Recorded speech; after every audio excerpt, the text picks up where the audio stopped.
ایک تو یہ جو افغان مہاجرین کو واپس بھیج رہے ہیں، خاص طور پہ غیر قانونی لوگوں کو بھی، اور وہ لوگ جو رجسٹرڈ ہیں ایک لیول پر، تو آپ سمجھتے ہیں اس وقت کراچی میں تو میں دیکھتا ہوں سر ان کی بھرمار ہے اور ان کی بدماشیاں ہیں،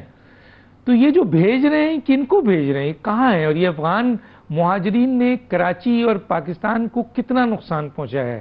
ایک سوال میرا یہ ہے، اور ایک سوال سر میں پوچھوں گا بالکل ہی آخری میں، اور وہ چاہوں گا یہ ٹائم کے اندر ہو جائے، کہ یہ جو مرکزی حکومت کا فیصلہ ہے، سنا ہے صدر صاحب نے اس کو اپروول دی ہے کہ سندھ کے دریا سے جو ہے وہ نہریں نکلیں گی، اس پہ ایم کیو ایم کا کیا موقف ہے سر؟ ڈاکٹر صاحب، غیر قانونی جو تارک وطن پاکستان میں کئی دہائیوں سے آ رہے ہیں،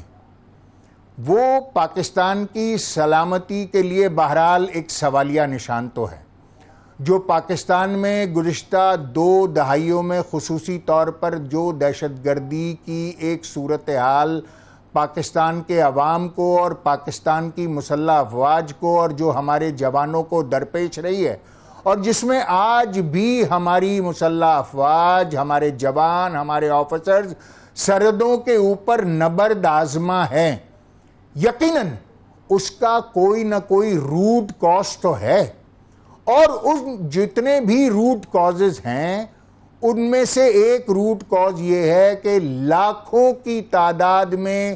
غیر ملکی تارکین وطن پاکستان میں بغیر کسی لکھت پڑھت اور ویزے کے موجود ہیں، اور یقیناً نہ صرف ان کی بے کنی ہونی چاہیے بلکہ جن جن ممالک سے ان کا تعلق ہے، اگر ان کے پاس ضروری کاغذات موجود نہیں ہیں، ان کے پاس ویلڈ ویزا نہیں ہے، دنیا کے دیگر ممالک تو ڈاکٹر صاحب جن کے پاس ویلڈ ویزاز ہیں، جن کے پاس ریزیڈنس پرمٹس ہیں، ان کو واپس بھیج رہے ہیں۔ ہم وہ ملک ہیں جن کے پاس غیر قانونی تارکین وطن کی لاکھوں کی تعداد میں موجود ہیں، اگر ہم ان کی بے کنی نہ کریں تو کیا کریں؟ ہمارے جوان، ہمارے فوجی، ہمارے عوام بہت بڑی قربانیاں دے چکے، مسلسل دے رہے ہیں۔ اگر اس کا روٹ کاز سامنے آتا اور اس کی بے کنی نہیں ہوتی تو ہم مزید ڈاکٹر صاحب نہر پہ تو بڑی کھلی صورتحال ہے، اور میں ابھی جو چیئرمین سینٹ یوسف رضا گیلانی صاحب کا بیان پڑھ رہا تھا گزشتہ 2 دن پہلے،